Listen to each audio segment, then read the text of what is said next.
Hi guys, PJ here. Today I'm working on a 2004 CLK, that's Mercedes CLK, and I'm going to be showing you very quickly how to remove the factory fitted radio from this. There's a fair bit of dismantling involved, but nothing too serious. I've made a very early start because I need two hands just to be able to do this first bit. So first of all, you're going to need a couple of bits and bobs. You're going to need a plastic leverage tool such as this Bojo tool. These are available from Amazon, eBay, normally £1, and basically they will lever plastic trim out without making a dint or a mark on it. Do not use a metal screwdriver, you will definitely damage the trim on the vehicle. Okay, so once you've got one of these, what you can do, there's a couple of ways of doing this first piece, yeah? Now you can either lever it under the edges here to pop it, or if you open the ashtray, you can sort of pull them, and you pull it up and out, look, like so. Once you've released that section of it, you can put your fingers underneath and pop out this piece. It's on little, see the little shiny clips there around the edge? And it just pops out, yeah? Then you're free to remove this wooden section by feeding it through and out as such, because like I say, it's just on, there you go, little spring clips, look, dead easy. Little lug at the back, so obviously don't pull the back up first because you'll snap the lug off, yeah? So start by the edge that I showed you, or the very front, put your fingers under where the ashtray is and just pop it up. So that piece comes off. Don't break any, because these, although technically are available from Mercedes, are all cut from the same tree and then laminated. So in other words, you're not going to match the wood effect. If actually you do break any, you will not be able to order a piece that matches exactly. So be very careful with them, and hence the reason for buying a 99p pry tool as opposed to using a screwdriver and wrecking something up. I will just point out that I'm not liable for any damage to your vehicle or personal injury sustained from following this video guide. You do so at your own risk. If unsure, seek professional help. Okay, next up we've got our ashtray.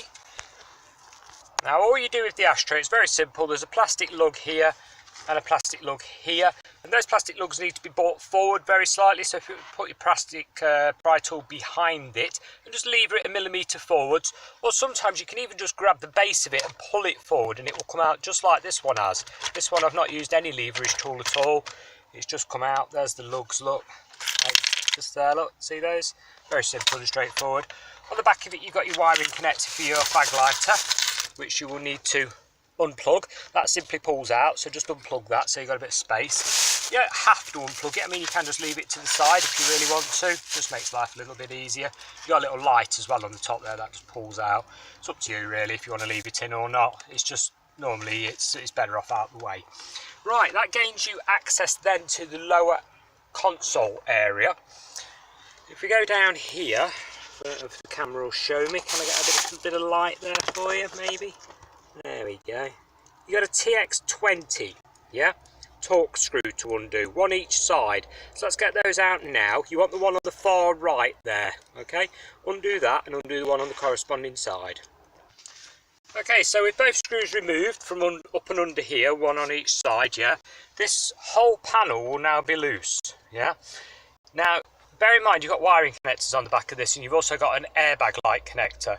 Do not have your ignition on when you unplug anything from the back of it, otherwise you will throw up the airbag warning lights, okay? And you don't want that, you'll have to get it reset by a garage. Right, basically just pull it, there you go, give it a bit of a wiggle, and if we look around the back here, we can see all our connectors to unplug, because you're going to need to unplug them. There's not enough gap to get the thing out. Just watch when you take it out, none of the edging, metal clips rub on anything, you don't want to damage anything. Right, so with ignition off, bearing in mind you've probably got your key in the ignition still, because you'll need your gear lever in the middle to clear enough space for it to pull out, yeah? On an auto you've got to put your ignition on, press the foot brake in, stick it in the middle, yeah? And then turn your ignition back off again, but your key won't come out because obviously you're not in park. So just leave it like that, but with your ignition lights off, yeah? Now pinch your connector that's stopping it from coming out the way, which is quite tricky one-handed, so I'm just going to undo these connectors now. And there we go. We've unplugged the connector from the top here, the heater connector, which is on a little rotary clip there, very simple and straightforward. You just spin it round, press the button in at the top and it pops out, and also a little auxiliary connector from here. Once you've done that, you're free to remove this panel. Remember, do not switch your ignition on at all. You can then expose TX20s, again one We've got one missing. No, 1, 2 here, one each side, and sometimes they have the lower ones, but this particular car's not got them, so obviously somebody's had this in bits in the past. Pull this out. So with our 2 TX20 screws removed, one each side, yeah, you can pull the whole assembly out complete with pocket, and then on the rear there you're free to unplug your ISO connections. This one's on normal ISOs, and you've got a FACRA aerial connector. So because you've got a FACRA aerial connector, you are going to need a FACRA aerial adapter. I can give you the part number for one of those. This one's made by Auto Leads, and it is PC5111. And there we go, if you've got this far, you've successfully removed the radio from your Mercedes.